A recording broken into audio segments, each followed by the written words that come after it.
Shalom, apa kabar semuanya? Senang sekali kita bisa jumpa lagi bersama saya Invi.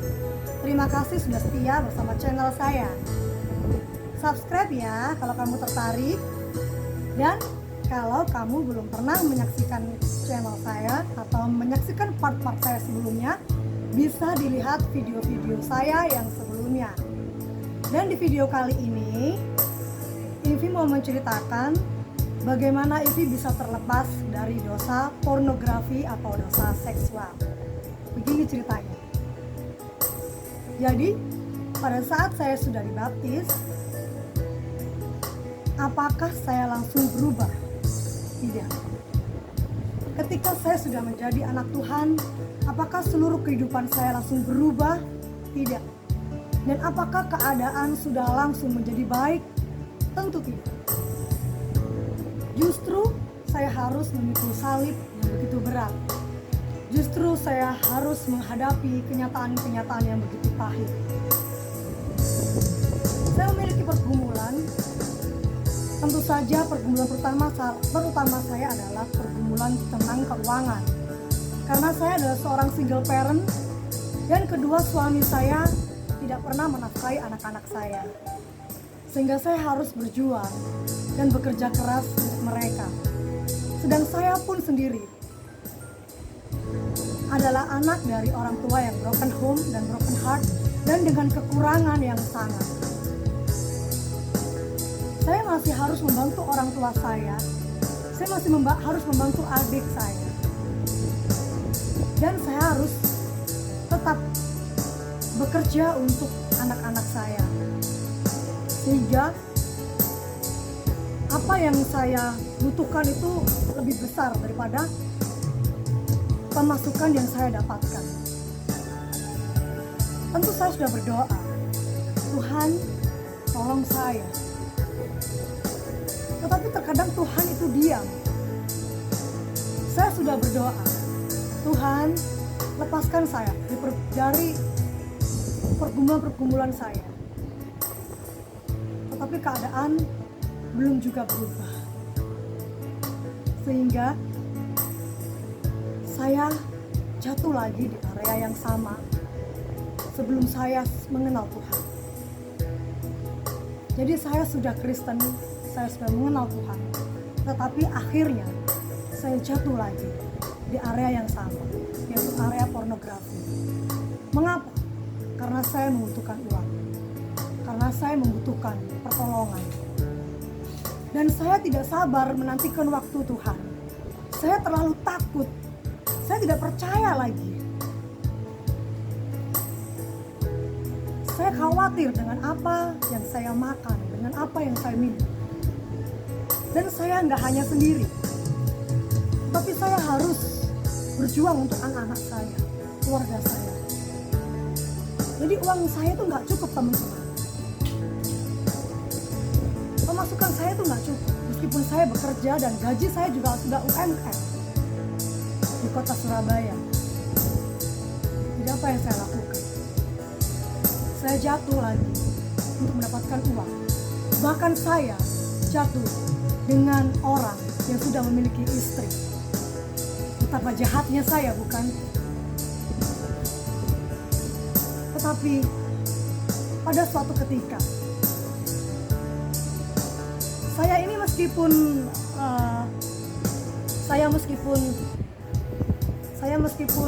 berbuat dosa, tentu di hati saya ini merasakan tidak damai sejahtera.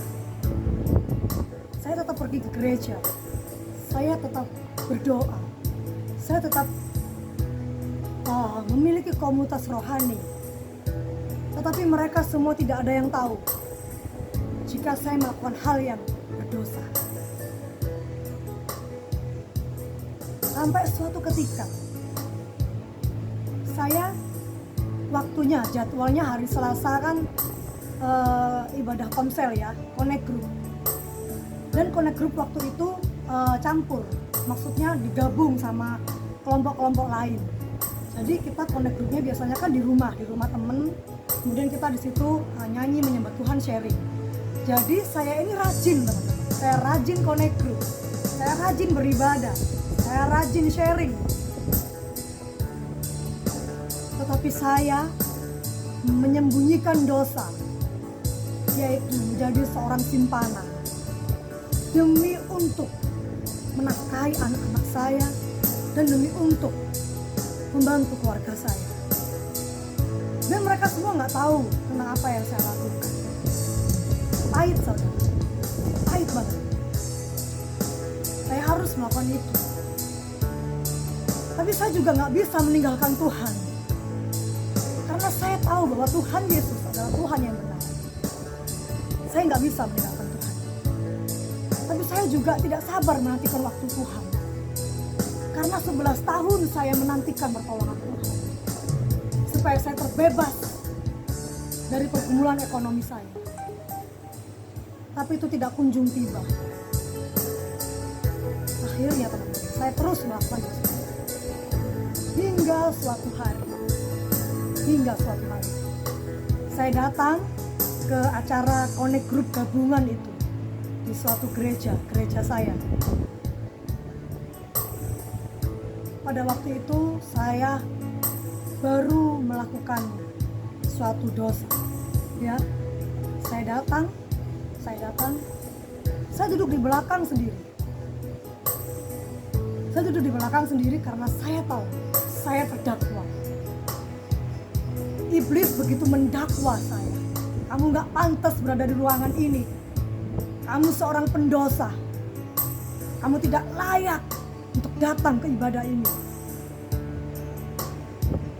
Saya hancur. Saya tetap ibadah dengan dakwaan-dakwaan iblis. Karena memang saya berdosa. Saya duduk diam. Saya berkata, Tuhan, saya memang gak layak untuk berdoa kepadamu. Saya memang gak layak untuk beribadah kepadamu. Tetapi Tuhan, Engkau layak menerima pujian. Engkau layak menerima sembahan. Jangan melihat aku, Tuhan. Tapi biarlah aku datang untuk menyembah-Mu. Orang yang berdosa ini, Tuhan. Kemudian terus ibadah itu bergulir. Tibalah waktu firman Tuhan disampaikan oleh pemimpin rohani saya waktu itu, ya. Dan isi dari khotbahnya waktu itu nggak ada hubungannya dengan dosa, apalagi dosa seks. Isi khotbahnya waktu itu nggak ada hubungannya sama sekali. Tetapi ketika sudah waktunya berdoa, pemimpin dari pemimpin saya itu berdoa. Pemimpin dari leader saya itu berdoa untuk kami semua. Dan saya kaget pada ketika itu si pemimpin kami itu berkata demikian. Ya, Tuhan menaruhkan saya suatu teguran kepada seseorang yang berada di ruangan ini. Ya, itu Anda. Tapi dia tidak mengerti itu siapa. Dia cuma bilang, ya, itu kamu, itu Anda. Anda yang baru saja berdosa. Hari ini Tuhan memanggilmu kembali. Hari ini Tuhan mau mengampunimu. Hari ini Tuhan mau bicara sama kamu. Tuhan mau mengampunimu. Jangan kamu ulangin lagi dosa yang telah kamu perbuat. Tuhan mengasihimu. Tuhan mengasihimu. Bertobatlah engkau sekarang juga. Dan tahukah teman-teman, seketika itu juga saya menangis. Saya menangis begitu kencang. Dan apa yang terjadi?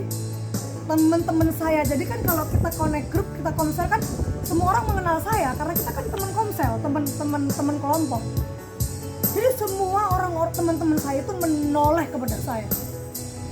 Betapa malunya saya. Tapi ketika Tuhan sudah memanggil seseorang, orang itu tidak menjadi malu lagi. Saya menangis kencang. Saya bilang, ampuni saya Tuhan. Saya melakukan semua ini karena terpaksa. Tapi Tuhan mengampuni saya. Tuhan mengasihi saya. Ketika pemimpin rohani saya bilang, Tuhan mengasihimu, saya hancur hati. Tuhan mengasihi orang yang berdosa. Tuhan mengasihi orang yang tidak setia. Tuhan setia, sekalipun saya tidak setia. Dan di saat itulah saya mau bertobat. Saya mau mencoba bertobat. Dan bagaimana supaya saya bisa terlepas? Bagaimana supaya saya bisa benar-benar konsisten terhadap pertobatan saya? Yaitu dengan cara melekat kepada Tuhan, percaya kepada Tuhan. Dan ketika Tuhan menguji saya kembali, saya diizinkan untuk tidak punya uang sama sekali. Saya sering diizinkan Tuhan tidak punya uang sama sekali. Sedangkan besok apa yang harus kami makan, apa yang harus saya perbuat untuk bayar kos, bayar cicilan motor, bayar sekolah anak saya. Ketika itu saya berpikir, saya hanya berdoa simpel, teman-teman. Karena nggak ada yang bisa saya lakukan waktu itu, kecuali hanya percaya dan berdoa. Saya hanya bisa percaya dan berdoa. Saya datang sama Tuhan. Saya datang sama Bapak dengan hati yang jujur. Bapak, tolong saya. Tolong saya agar saya bisa lolos dari pergumulan seks dan pornografi. Bagaimana caranya, Bapak? Karena apapun yang saya lakukan pasti gagal. Saya tahan seperti apapun gak bisa. Ya. Dosa ini jujur. Dosa ini jujur sangat susah untuk dihilangkan. Yang pertama, iblis memaksa kita untuk berzina. Yang kedua, iblis memaksa saya untuk mengambil jalan yang instan, untuk menjadi kaya atau mencari uang secara instan. Tetapi saya berdoa sama Tuhan. Tuhan, Bapakku, aku pengen terlepas dari dosa ini. Apa yang saya lakukan, teman-teman? Saya jujur sama Tuhan bahwa saya nggak mampu. Saya nggak mampu, Tuhan. Roh memang penurut tapi daging lemah. Saya nggak mampu, Tuhan. Lepas, Tuhan. Lepaskan saya. Saya nggak mampu percaya, Tuhan. Tolong beri hati saya percaya. Dan ketika ada ujian itu datang, saya nggak mencoba melawan, teman-teman. Saya berdoa di dalam nama Yesus, Tuhan yang mengasihi saya menang atas dosa ini. Di dalam nama Tuhan Yesus, saya menang atas dosa ini. Saya nempel terus sama Tuhan Yesus. Saya nempel terus sama Tuhan Yesus. Bukankah Tuhan berkata, Yesus pokok dan kitalah carangnya. Jadi roh penguasaan diri itu datang kepada diri saya ketika saya menempel sama Tuhan. Caranya menempel gimana? Jujur sama Tuhan. Kalau saya nggak mampu melawan kedagingan saya, dan saya nggak mampu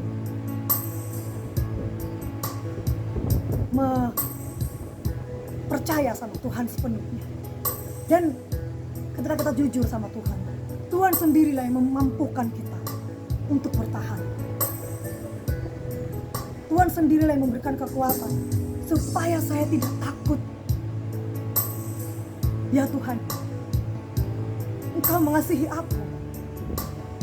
Sudah seharusnya saya mengasihi Engkau. Dan ketika kita menyadari bahwa Tuhan mengasihi kita, apakah kita tega menyalibkan Tuhan Yesus kedua kali? Ketika kita menyadari bahwa Tuhan Yesus mengasihi kita, apakah kita sanggup Tuhan melihat kita sedang berzina? Apalagi dengan orang yang sudah beristri. Sedangkan kita adalah anak-anak Tuhan yang seharusnya memberikan teladan bagi orang di dunia ini untuk tidak melakukan dosa itu. Betapa hancurnya ketika kita sembunyi-sembunyi di dalam kegelapan, di dalam ruangan hanya berdua, tetapi mata Tuhan melihat bahwa kita sedang berzina. Betapa hancurnya seorang suami yang melihat istrinya berzina. Bukankah Tuhan Yesus adalah mempelai kita, teman-teman? Saya membayangkan Tuhan Yesus adalah mempelai saya dan melihat istrinya atau mempelainya sedang melakukan hubungan dosa dengan laki-laki lain. Tapi itu pun Tuhan tetap mengatakan, aku mengasihimu, aku mengampunimu. Bukankah lebih besar kasih Tuhan daripada uang yang saya perlukan? Bukankah tubuh lebih berarti daripada pakaian? Dan bukankah perut lebih berarti daripada makanan? Dan bukankah kasih Tuhan lebih berarti daripada segala sesuatu? Saya dibuat Tuhan celi. Saya dibuat Tuhan melek. Saya dibuat Tuhan mendengar bahwa Tuhan mengasihi saya. Saya dibuat Tuhan percaya bahwa Tuhan sanggup mengadakan mujizat tanpa sebuah dosa. Asal saya tinggal setia, asal saya tetap percaya. Dan saya lakukan itu terus. Tuhan, tolong saya jangan jatuh. Hari ini Tuhan, tolong saya jangan jatuh. Kalau hari ini lebih susah, saya bilang, Tuhan, jam ini saya jangan jatuh. Kalau jam terlalu susah, saya bilang, Tuhan, detik ini saya jangan jatuh. Dan saya tidak menyadari sampai hari ini Tuhan membebaskan saya dari pergumulan, dan saya terlepas dari dosa seks dan pornografi. Dan Tuhan memelihara hidup saya sampai hari ini. Apakah ketika saya sudah berdoa, atau ketika saya sudah menyadari bahwa Tuhan mengasihi saya, apakah saya tidak ingin lagi melakukan hal itu? Ingin, teman-teman. Saya sebagai wanita yang normal ingin melakukan hal itu. Tetapi ketika keinginan itu timbul, saya swipe. Ketika pikiran-pikiran pornografi itu menghinggapi pikiran saya, ketika iblis mencoba lagi untuk menyeret saya jatuh, saya bilang, di dalam nama Yesus, anyah kau iblis. Saya berdoa, saya tengking roh-roh perzinahan, saya hancurkan roh-roh perzinahan. Ketika saya sedang ingin melakukan dosa, saya berdoa, saya jujur sama Tuhan, dan Tuhan melepaskan. Dan ketika Tuhan melepaskan, saya menjadi bebas. Roh saya bebas menyembah Tuhan. Roh saya bebas ikut bersama Tuhan.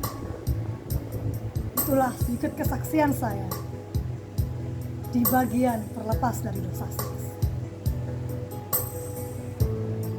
Buat teman-teman, siapapun di luar sana yang mengalami hal yang sama dengan saya, jika Tuhan mengasihi saya, Tuhan juga mengasihi Anda. Tuhan juga mengasihi kamu. Jika Tuhan mampu memulihkan hidup saya, Tuhan juga mampu memulihkan hidup Anda. Dan jika Tuhan mampu membuat saya kuat dan terlepas, maka di dalam nama Yesus engkau juga dilepaskan dari dosa ini. Tuhan mengasihi Anda. Saya mau berdoa buat kita semuanya, agar kita semuanya terlepas dari dosa ini. Bapa di dalam surga, kami adalah orang-orang yang lemah. Kami adalah orang-orang yang masih memiliki daging yang lemah. Tapi kami berdoa ya Tuhan, supaya Engkau Tuhan memberikan roh yang menurut, memberikan roh yang lebih lagi Tuhan mengasihi Engkau, menyadari bahwa Engkau lebih mengasihi kami. Engkau setia kepada kami Tuhan. Dan Engkau berkata kepada kami, kuduslah kamu sebab aku ini kudus. Kuduskan kami ya Tuhan. Engkau mengampuni kami. Bahkan saat kami ini ada di jurang yang paling dalam Tuhan. Tidak ada sesuatu yang kebetulan Tuhan. Jika channel ini dilihat oleh teman-teman, jamah teman-teman Tuhan, jamah kami semua, agar kami semua terlepas. Sebab apa yang kami lepaskan di dunia ini juga terlepas di surga.